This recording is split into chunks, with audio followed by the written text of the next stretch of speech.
Lesing nommer 20, die gawes van krag in openbaring. Nou, ons is besig om te gesels oor die geestelike gawes, wat die woord vir ons van vertel, en ons het verlede keer het ons gelees uit 1 Korintiërs hoofstuk 12 vanaf vers 7, wat hy vir ons hierdie 9 gawes van die gees uiteensit, en die vorige lesing het gegaan oor die gawes wat vokaal is, die tale, die uitleg van tale en profesie. Nou vanaand kom ons bietjie uit by die ander 2 afdelings, die gawes van krag en die gawes van openbaring. En wonderlik om hierdie goed te verstaan en dit te weet.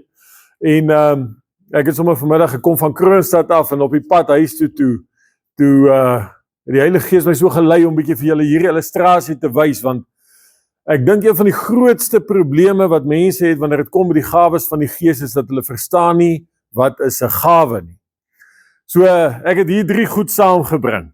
Dat ek nou net vir julle kyk hoe werk julle algemene kennis. Nou hier is die eerste ding. Wie wil raai wat is dit? Vrugte. So dit is, daar sê het aan die handetjie, ja. Dit is 'n oes van vrugte. Nou ek weet nie waar kom hulle vandaan nie, ek het hulle maar by die winkel gekoop. Maar hier is appels in, hier is lemoene in, of 'n lemoen in, en hier is 'n suurlemoen in. Nou ons het daar op die plaas, het ons 'n appelboom, ou appelboom, my oupa het hom maar daar gekry in 1949 toe hulle daar ingetrek het, maar hy het seker klein appeltjies, want hy kry nooit kunsmis nie, en hy kry nie altyd water nie, niemand snoei hom nie, hy staan nou maar net daar in die tuin. Maar hierdie appels kom 10-1 van die Kaap af, waar 'n boer hulle verbou het, hulle die regte kunsmis gegee het, die regte spuitstowwe gegee het, water gegee op hulle tyd, hulle geoes het op hulle tyd, toe hulle op die regte stadium was. Die lemoen kom van die plaas af, nie by my nie, daar by my is bome, maar hulle kry nie kunsmis nie, hulle kry nie altyd water nie, hulle kry nie altyd die regte sorg nie, want ek is nie 'n lemoenboer nie. Maar die ou wat lemoene verbou, weet hulle moet die regte grootte wees, hulle moet die regte kleur wees, hulle moet goed behandel word, goed versorg word, tot op die dag wat hulle geoes word. So wanneer ons na hierdie vrugte kyk, is daar maande, kan maar sê, dae, ure, maande, en miskien jare se voorbereiding om dit te kry. En ons weet, dis hoe vrugte werk. Vrugte, jy plant nie vandag 'n boom en môre het jy vrugte nie. En dan moet ons ook weet, wanneer die Bybel praat van vrugte, dan is vrugte iets wat verbou moet word. Dis iets wat die regte voedingsstowwe moet kry. Dis iets wat aandag en tyd nodig het. En wanneer die woord praat van die vrugte van die Gees, dan weet ons vrugte is nie iets wat sommer net daar verskyn nie. Daar moet aan gewerk word sodat dit daar kan wees. Baie van myself moet weggewerk word en ek moet baie van my eie selfsug en my eie belang en my eie wee moet ek een kant toe skuif dat die vrugte van die Gees in my lewe kan uitspring en verbou word. So dis nou die eerste prentjie. Wie is nog slim? Wat is hierdie? 'n trofee. Nou trofee, wanneer kry ek 'n trofee? Wanneer ek oorwin het, wanneer ek die einde van die wedloop behaal het, wanneer ek aan die einde van 'n toets gekom het en ek geslaag het. Dis alles deel van trofee. En die Bybel praat ook daarvan. Hy sê, daar's loon wanneer Jesus gaan kom op die wolke. Hy sê, kyk ek kom gou en my loon is by my. Paulus sê, ek beywer my om die wenstreep te haal, sodat ek die kroon kan ontvang. Johannes skryf in die 3de boek van sendbrief van Johannes en sê, maak seker dat julle die kroon ontvang wat julle deur arbeid gaan verkry. So hoe ontvang ek 'n prys? Wat is nodig? Harde werk, inspanning, voorbereiding. Daar's tyd nodig, daar's oefening nodig, daar's baie dinge nodig vir 'n trofee. 'n Trofee is nie iets wat uit die lug uitval nie. Dis nie iets wat almal sommer net kry nie. Inteendeel is dit net die ouens wat oor die wenstreep gaan wat 'n trofee kry. Die ou wat langs die pad uitsak, jammer, jy kry niks nie. En die woord sê vir ons, daar sal sulke mense wees in die hemel wat daar gaan instap sonder enige beloning, sonder enige toekenning. Nooit iets gedoen nie. En wat is die trofee wat God vir ons gee? Daar's baie dinge, daar's die krone, daar's die verskillende belonings wat die woord van praat, maar elke een van daai is 'n prys wat bepaal word van hoe lief ons Jesus gehad het op aarde. Hoe ons liefde vir hom uitgebeeld het, hoe ons gehoorsaam was, dis 'n trofee. So wanneer ons praat van trofees en pryse en belonings, dan is dit die konsep. En dan is daar nou hierdie derde ene. Wat is dit? Dis 'n geskenk. So hoe werk 'n geskenk? Daar sê, jy kry hom verniet. Hoef jy noodwendig iets te bereik? Jy hoef niks te bereik nie. Is dit harde werk om 'n geskenk te kry? Daar sê, wat aan die handjie sê, 'n liefdegawe. Die Bybel beskryf dit so mooi, as die Afrikaanse Bybel sê, 'n genadegawe. Nou om Johan kom staan, jy gou hier voor by my. Ja. Nou wil een van julle moet nou 'n bietjie tyd vat, of julle kan sommer almal tyd vat. Kyk bietjie, hoe lank gaan dit my vat om die geskenk vir oom Johan te gee? Is julle gereed? OK, begin. 1, 2, 3, nou. Daar sê, OK, ek is klaar. Hoe lank het dit gevat?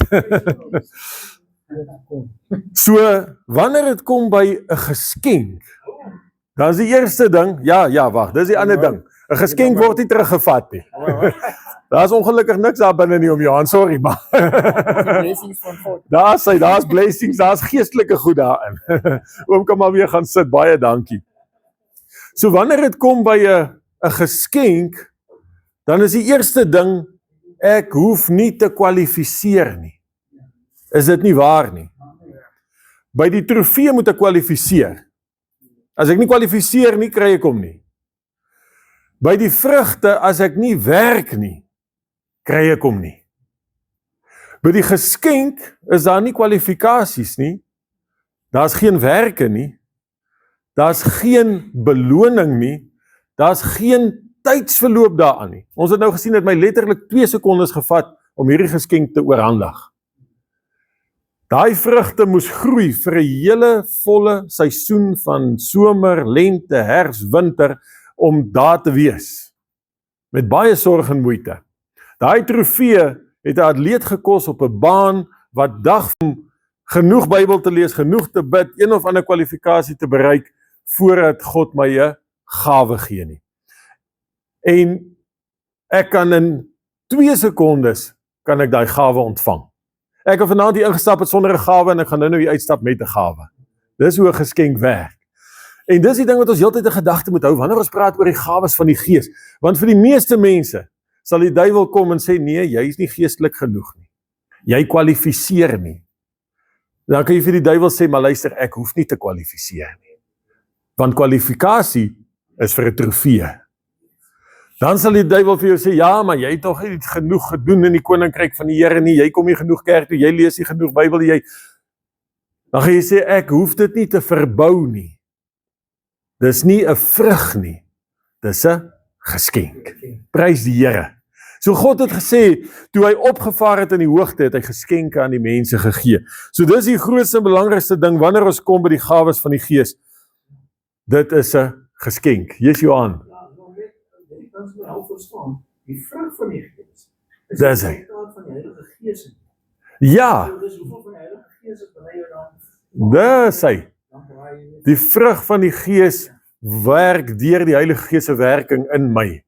En is 'n resultaat van verbouing, soos wat vrugte verbouing nodig het.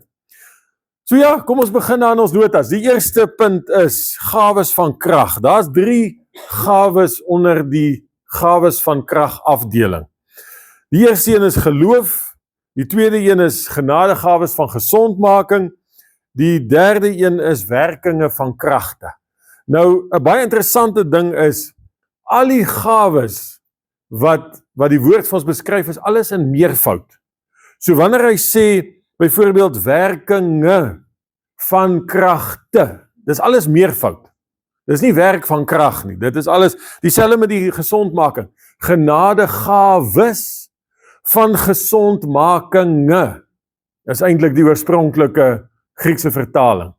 So, selfs die woord geloof, en geloof is in Afrikaans, in enkelvoud en meervoud is dieselfde woord, maar in Grieks bedoel hy eintlik verskeie tipes geloof, gelowe om het so te stel. So, die eerste punt daarso is, die geloof wat die gawe van krag is anders as die geloof wat ons nodig het vir redding, wat elke Christen het. Elke Christen moet tot geloof kom in sy hart en siel vir die Here gee. Maar hierdie geloof wat 'n gawe is 'n spesiale geloof wat die Heilige Gees vir jou gee vir 'n spesifieke situasie. As jy in een of ander groot nood kom, en die volgende oomblik het jy 'n geloof in jou hart wat jou laat besef, ek gaan hier deurkom. Die Here gaan my help. Ek vertrou hom voluit. Daar's geen twyfel in my hart nie. Daai geloof kom net van God af. Dit is anders as die geloof wat ons nodig het vir redding. Dan die tweede punt is, hierdie geloof is anders as een van die vrugte van die Gees. Ons het nou gesien die verskil tussen 'n vrug en 'n geskenk. So, in ons Afrikaanse Bybel lees ons Galasiërs 5 vers 22, die vrug van die Gees is liefde, blydskap, vrede, lankmoedigheid, vriendelikheid, goedheid, getrouheid. Ons dink geloof is nie een van die gawes van die Gees nie, maar dit is. Getrouheid is die woord wat gebruik is om geloof te vertaal. Want geloof en getrouheid is dieselfde ding. In die Engelse vertaling in die King James staan daar, but the fruit of the Spirit is love, joy, peace, long-suffering, gentleness, goodness, faith.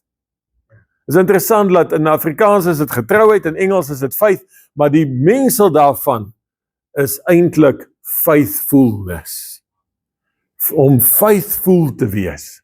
En dit is 'n belangrike konsep, want die geloof wat die woord van praat, is om getrou te wees aan God. Om getrou te wees aan sy woord. So dit is nie 'n vrug van die Gees nie, dit is iets baie groter. Die beste wat ons dit kan beskryf is, die gawe van geloof is 'n mosterdsaadjie van God se eie geloof, wat soewerein en bonatuurlik is. En julle besef dat ons kan God se geloof hê. En nie net kan ons dit hê nie, Jesus het beveel dat ons dit moet hê. In Markus 11 vers 24, kom ons lees daar, of vers 21 tot 23, is die verhaal van die vyeboom wat Jesus aangespreek het en gesê het, mag niemand ooit weer van jou vrugte eet nie. En toe hulle weer by die vyeboom verbykom, Petrus het onthou en vir hom gesê, Rabbi, kyk die vyeboom wat u vervloek het is verdroog. En Jesus antwoord en sê vir hulle, julle moet geloof in God hê. Die regte, direkte Griekse vertaling sê, julle moet die geloof van God hê. Toe as jy die Bybel vertaal het hy daai dalk vir hom te groot geklink, en hy het gesê, julle moet geloof in God hê, maar die regte vertaling is, julle moet die geloof van God hê. En dit is groot, dit is 'n uitdaging. Dan ook in Matteus 17 vers 20, Jesus antwoord hulle, deur julle ongeloof. Hulle kon nie die maansieke kind gesond maak nie. Hulle het dieselfde gedoen wat Jesus gedoen het, hulle het dieselfde woorde gesê, maar dit het nie gewerk nie. En hulle vra vir Jesus, hoekom kry ons dit nie reg nie? En Jesus sê vir hulle, daar's net een ding, julle ongeloof. Want sê hy, as julle geloof het soos 'n mosterdsaad, sal julle vir hierdie berg sê, gaan weg hiervandaan daarna toe. So dis 'n mosterdsaadjie van God se geloof.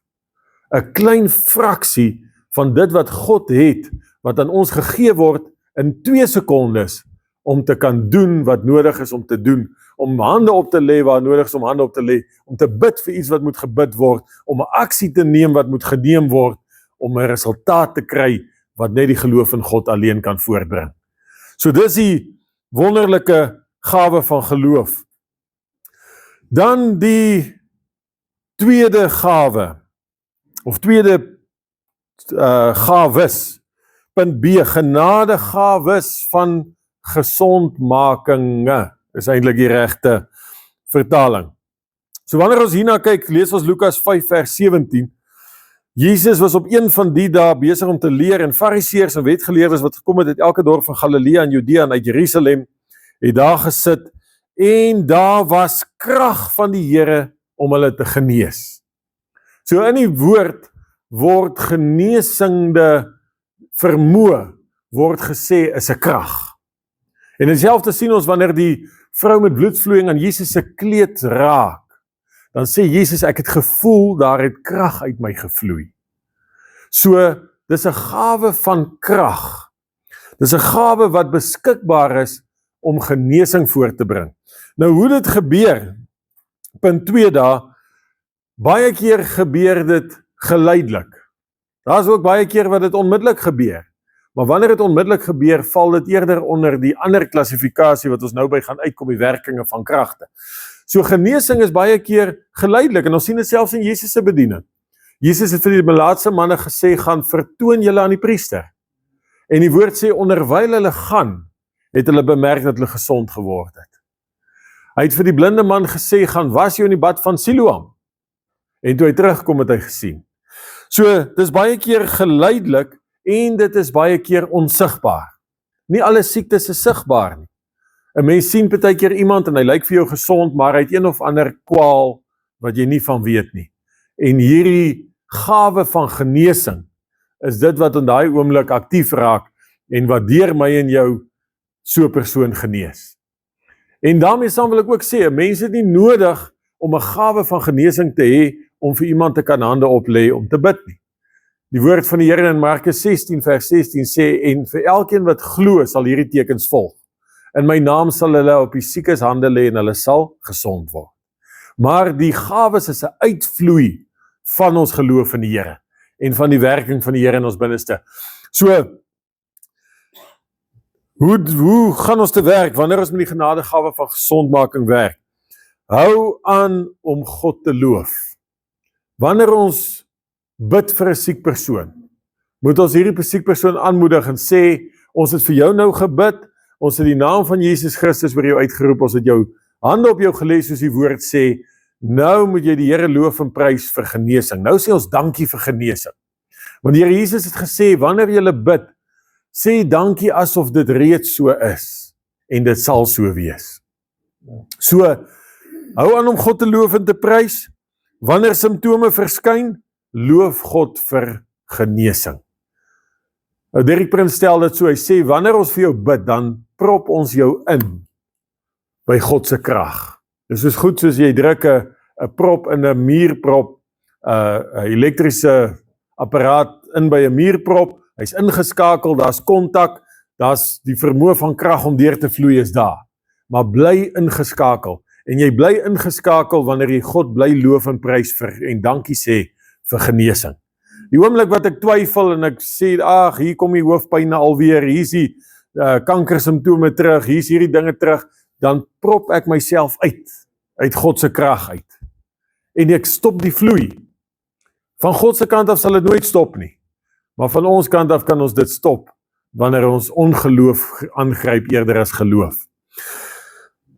So, dis die genadegawes van gesondmaking. Nou kom ons by werkinge van kragte uit.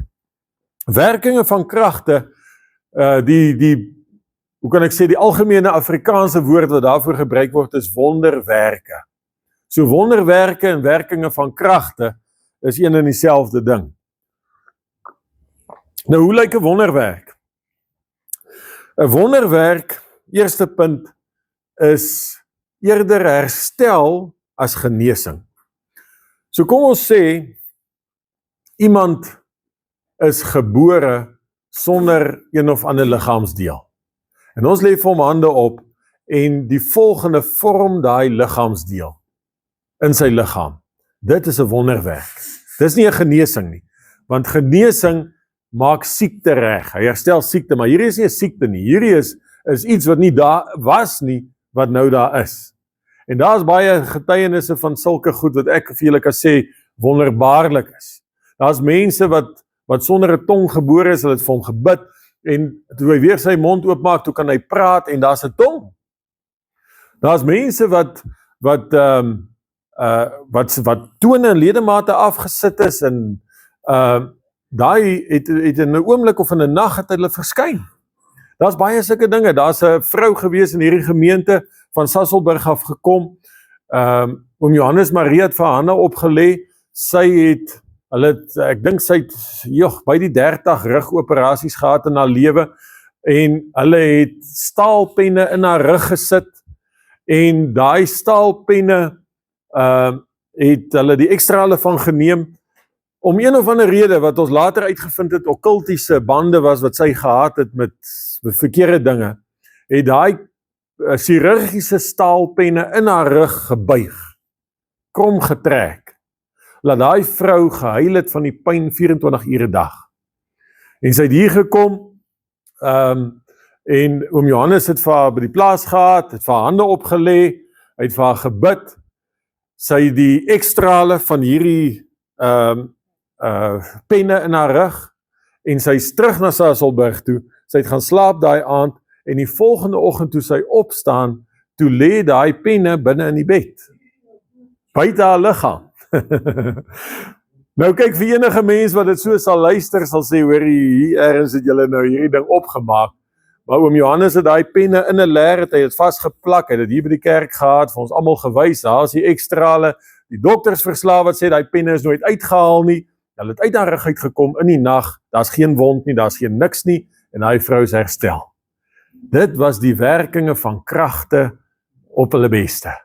Die werkinge van kragte het gewerk in Jesus se bediening. Jesus het gekom, daar was 'n man wat by hom gekom het wat blind gebore is.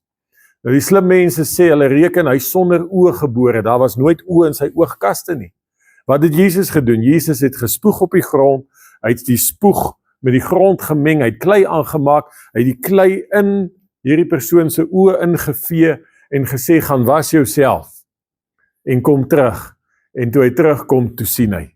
Nou het oë gevorm uit daai klei uit wat Jesus gedoen het. En dit is die werkinge van kragte.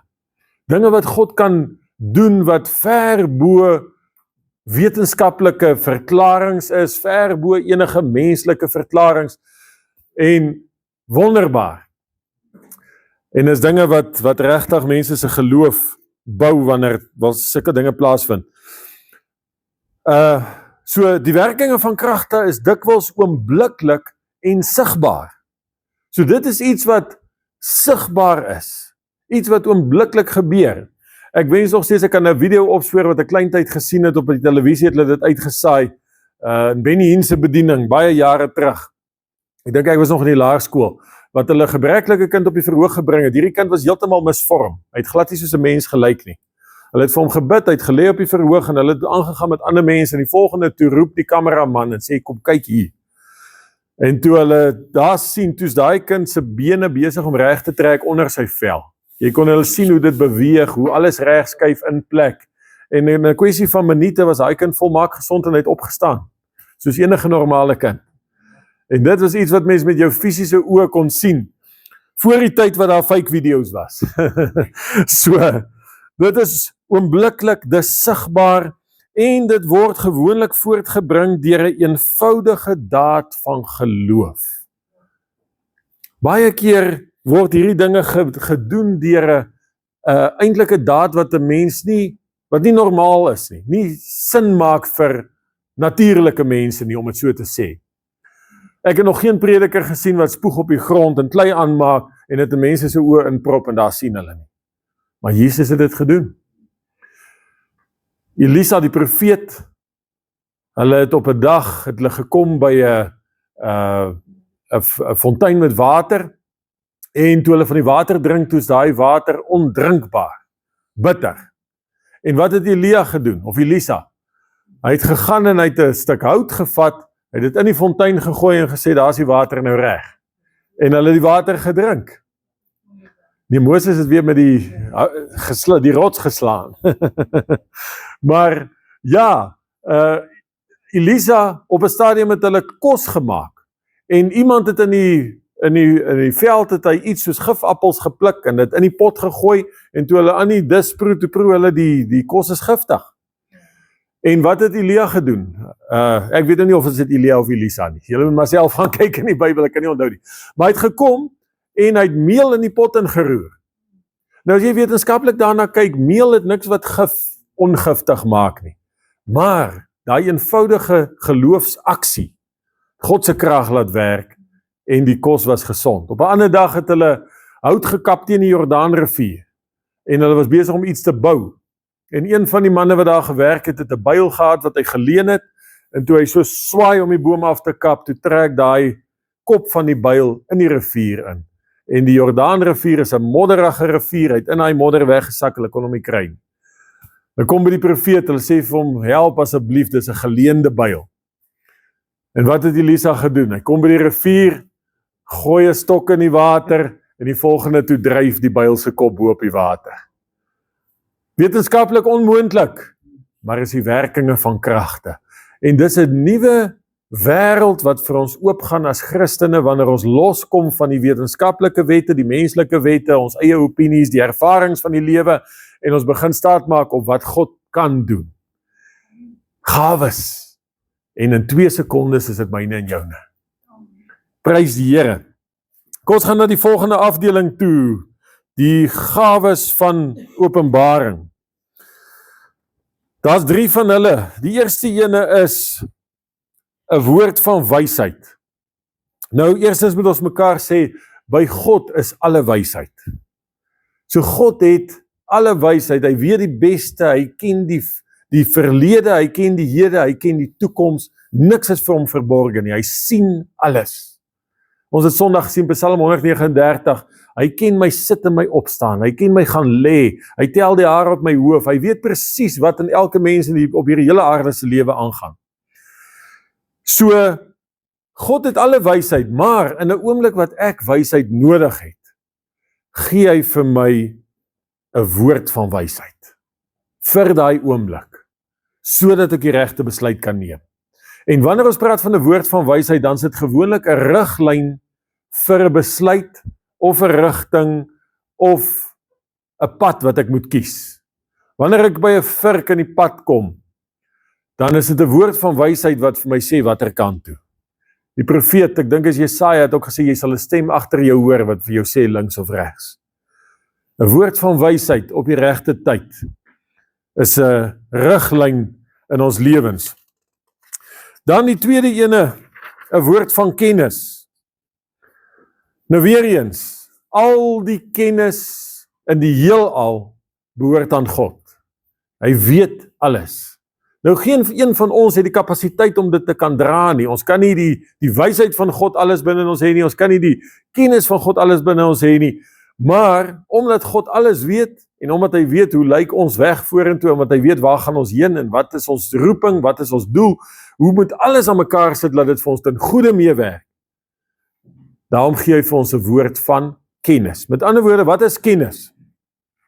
Kennis is iets wat ek weet. So op die regte oomblik laat God my iets weet wat ek nie sou weet nie. Ek skielik weet ek iets wat ek nie gehoor het nie, ek het dit nie gesien nie, ek het dit nie gelees in die huisgenoot nie.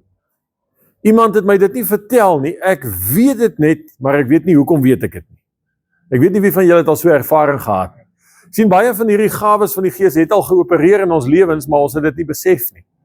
Want ons dink 'n gawe is iets hoog en iets, dit is bonatuurlik, maar dit is iets wat op ons menslike vlak 100% werk in ons alledaagse lewe. 'n Woord van kennis is 'n mosterdsaadjie van God se kennis, 'n klein deeltjie van wat God weet, wat net vir hierdie saak nou van toepassing is. In 'n spesifieke situasie, vir 'n spesifieke doel, dis die openbaring van 'n siekte baie keer by 'n persoon. Ek het vir julle vertel van John G. Lake wat in die hospitaal gekom het, en die Here het hom die gawe gegee om 'n siekte te kan sien binne in 'n persoon se liggaam.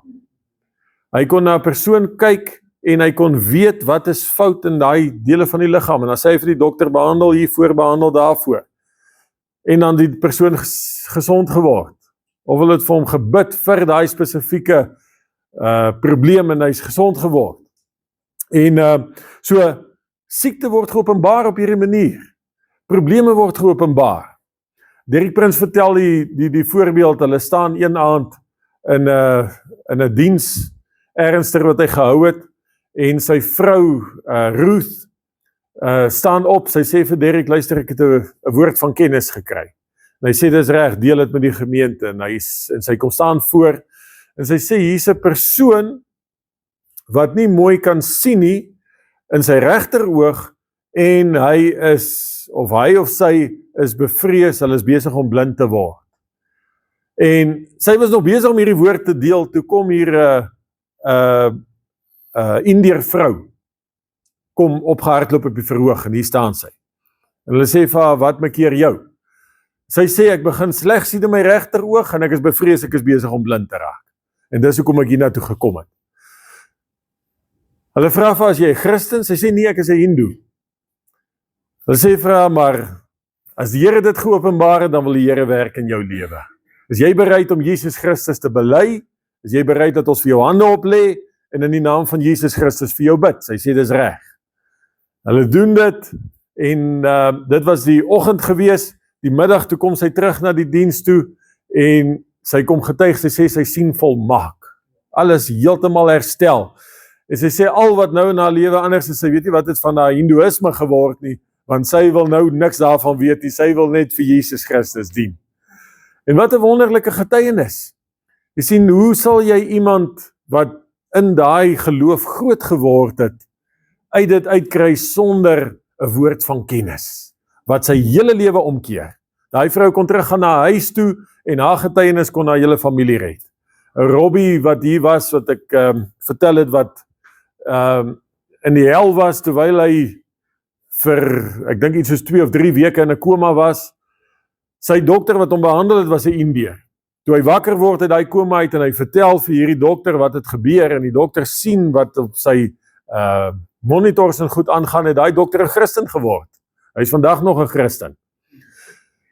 So, die woord van kennis, 'n wonderlike openbaring. Ek wil vir julle sê, ek het al baie keer so 'n gewaarwording gehad. Hier was eendag, hier was 'n tannie, hulle was van Parys af gekom, in die gemeente gewees, en een Sondag het ons vir haar gebid, sy het geweldig gesukkel om te loop, vreeslik pyn gehad.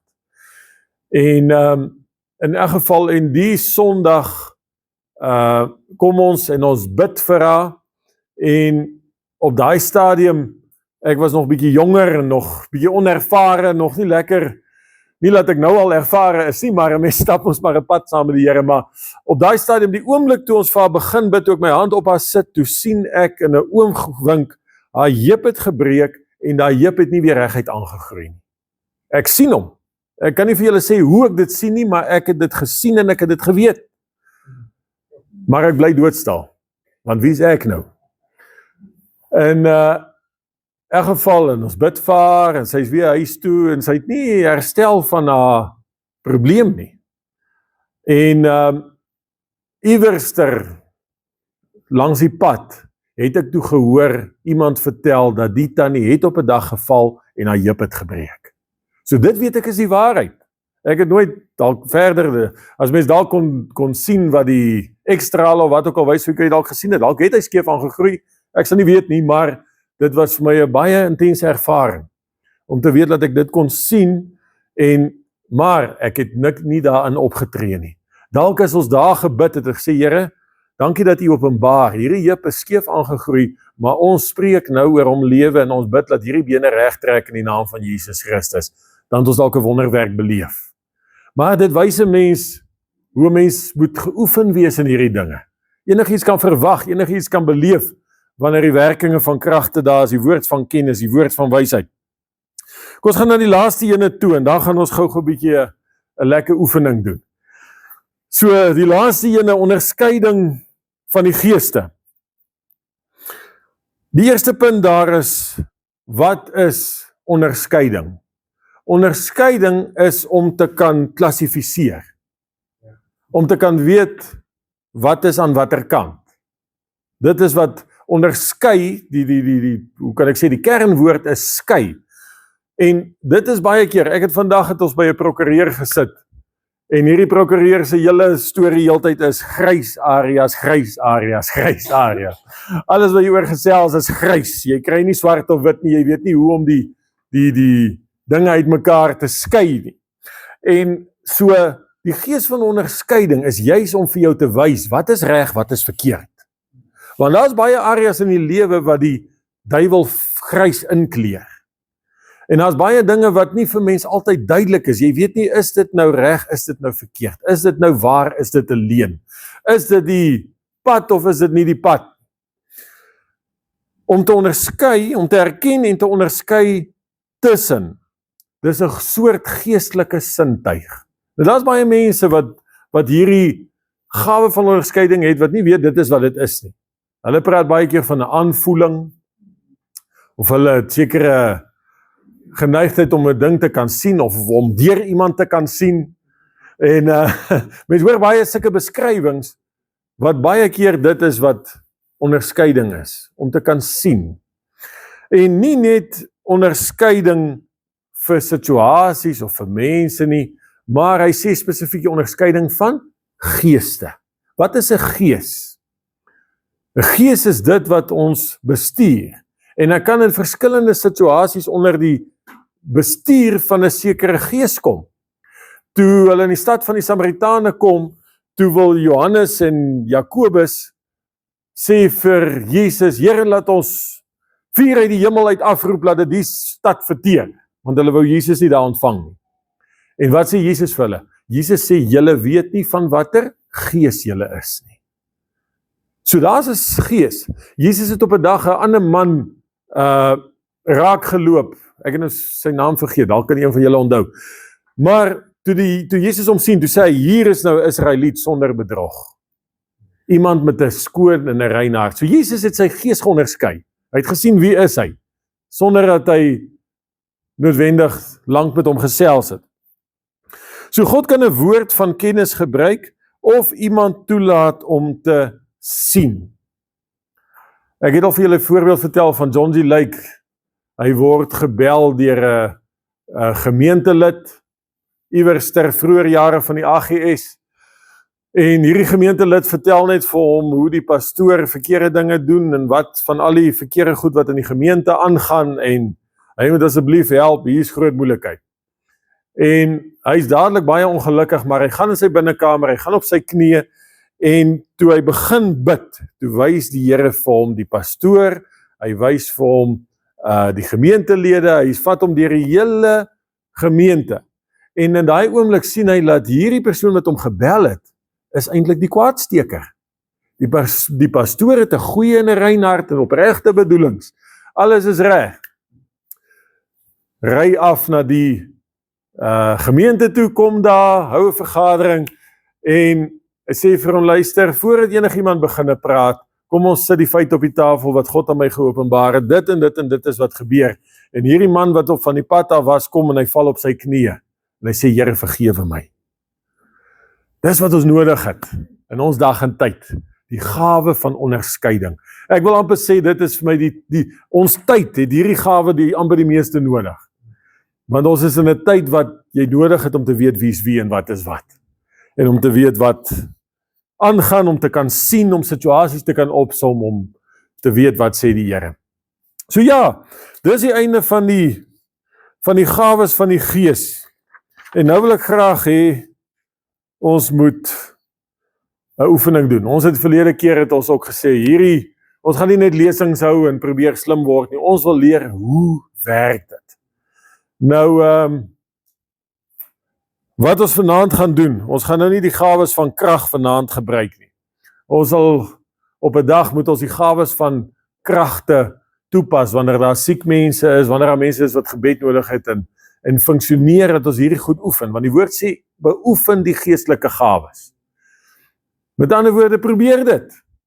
Doen dit. 'n Mens hardloop nie 'n marathon sommer net dadelik nie. Jy oefen hom. God gee die gawe onmiddellik, maar dan moet ek leer hoe werk hy. Ek het al baie gereedskap in my lewe gekoop, en dan weet ek nie dadelik hoe werk dit nie, maar die oomblik wat ek het begin reg kry, dan loop dit lekker. En dan is dit 'n groot hulpmiddel.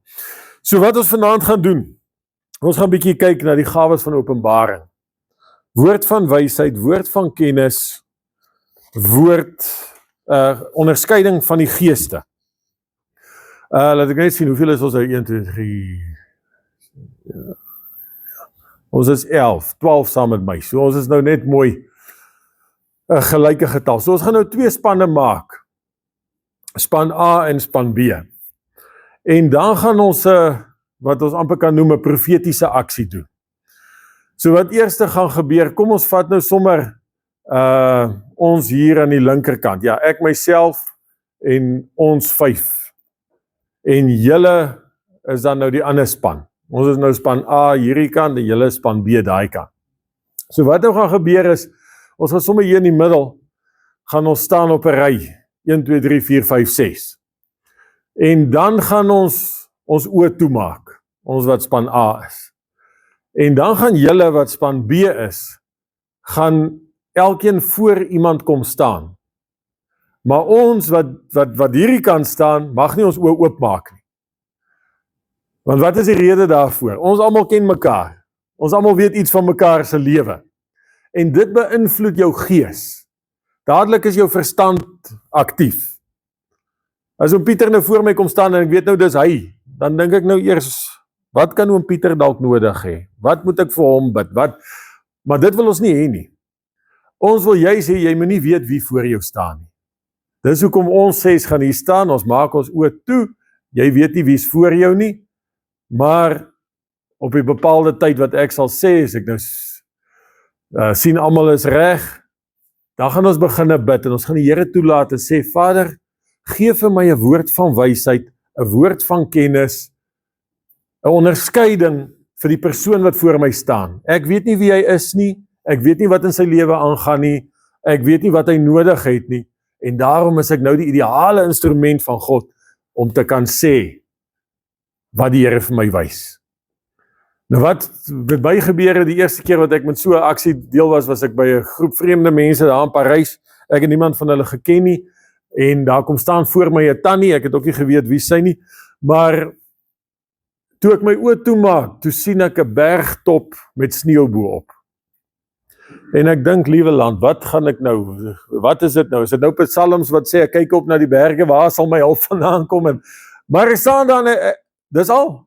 Ek sien niks meer nie, ek weet niks nie, en toe kom daar 'n skrif by my, ek het nou al vergeet wat die skrif is, maar dit het niks met die berg te doen. Maar in 'n geval, en toe ek voel ek is gereed, toe sê ek vir die tannie, ek het nou nie geweet, dis 'n tannie, sy het agterna sy na my toe gekom, en kom getuig. Toe sê ek vir tannie, ek weet nie wie hy is nie, al wat ek sien is, ek sien 'n berg met sneeu op sy toppe. Nou, agterna kom die tannie na my toe, en sy sê, sy het gebid, en gesê, Here asseblief, as iemand met my praat, ek is so lief vir berge, laat hulle vir my iets sê van berge, dan sal ek weet, dis God wat vir my iets wil sê. En toe ek vas sê, ek sien die berg, sy sê, toe sit vir haar 'n oop deur, sy het geweet, die Here praat nou met haar, dit kan niemand anders kon het geweet het nie, net sy. Die wonderlike daarvan, en sy het die skrif gevat, sy het dit gevat as die woord van die Here, want niemand kon dit geweet het nie. Dieselfde het gebeur met pastoor Neville, Goodchild, wat ook hier in die gemeente was. Hy was verskriklik lief vir doringbome. Dit is sy gunsteling boom. Hy hou van 'n doringboom en is altyd. En toe die Here hom roep om in Bloemfontein in die bediening te gaan, toe kom hulle ook in 'n eenvoudige bid hier, groepie mense bymekaar, en daar kom 'n persoon, hy sê, hy weet nie wat nie, maar as hy na hom kyk, as sien hy 'n doringboom. En die Here sê, ek gaan hierdie doringboom skuif, ek plant hom in Bloemfontein. En daar is hy vandag, groot gemeente, wonderlike bediening. Ons het hierdie selfe aksie het ons eendag gedoen by Adolf se huis. Ons is daar by mekaar, is 'n bidhuurgroepie gewees. Ons is, ek dink ons was maar omtrent soveel soos ons vanaand is, en ons besluit toe die profetiese aksie, en ons gaan die Here vertrou. En daai aand, toe sit 'n persoon daarso, hulle is hier in Vredefort, en sy het op daai stadium by 'n plek gewerk waar sy bitter ongelukkig is. En sy sit en sy sê, Here asseblief, ek weet nie of moet ek bedank nie. Ek is so bang. Ek weet nie of ek die regte ding gaan doen nie, ek weet nie of dit die verkeerde ding is nie, maar asseblief, as dit u wil is, sê net vir my wat ek moet doen. Nou hierdie dametjie gaan staan toe voor Jani, die profetiese aksie. Jani weet nie wie voor staan voor haar nie. Sy staan daar in die volgende oomblik sê die Here vir haar, sê vir die persoon sy moet bedank. En Jani staan, sy sê, sy is in een oomblik is sy in 'n vrees ek op haar sene wees, want sy weet hierdie is 'n groot ding om te sê, sommer net vir iemand. Sy weet nie eers met wie praat sy nie. En hoe kan sy net vir enigiemand sê, bedank jou werk, dit is onverantwoordelik. En sy sê toe, luister, jy moet nou maar maak daarvan wat jy wil. Ek weet nie of ek reg is, ek weet nie of ek verkeerd is nie, maar die Here sê, bedank jou werk. En hier begin hierdie meisie uit haar hart uit huil en sê, prys die Here, dis die antwoord wat ek gesoek het. Dis wat ek moes gehoor het. Niemand sou dit vir my gesê het as hulle met my so kon praat het nie. Maar die oomblik toe ek die Here toelaat om deur my te spreek, toe kom die gawe van die Gees in werking. So ja, ek hoop dit is vir julle 'n goeie oefening en ek hoop daar gaan vanaand ook 'n getuienis of 2 uitkom. Ons gaan nou nie lang tyd vat nie. Ek wil hê ons span moet eers hierso, ons kan sommer nou so lank hier in 'n ry staan. En dan, as julle sien ons is gereed, want ek mag ook nou nie koekeloerie, ek is nou deel van die span. So, as julle sien ons staan almal hier en ons oë is toe, dan kom julle, kies vir julle persoon, gaan staan voor hom, en as ons hoor het raak stil, en dan gaan ons maar begin en ons gaan bid, en ons vertrou die Here dat ons vir julle woord gaan gee wat uit God se hart uitkom. En dan, as jy klaar jou woord gehoor het, gaan sit weer op jou sitplek, want ons wil nie sien wie by wie gestaan nie. En As die woord wie gee? ja, terwyl hulle voor jou staan. En dan, ja, as jy dalk jou woord gegee het, as jy sê jy's klaar, sê maar net, ek voel ek is nou klaar, maar hou maar jou oë toe, bly maar in aanbidding, bly maar besig met die Here, en dan kan julle omdraai en julle gaan sit weer, en wanneer julle nou almal gaan sit het, dan keer ons net die scenario om. Dan gaan julle weer in die ry staan, en julle gaan biddend wees, en ons gaan dan voor elkeen van julle kom staan. En dan wanneer ons klaar is, dan gaan ons gou 'n bietjie luister, was daar iemand wat iets ontvang het, wat hulle graag dalk wil deel. OK, is julle reg? Nou ja, prys die Here, kom ons gaan dit doen.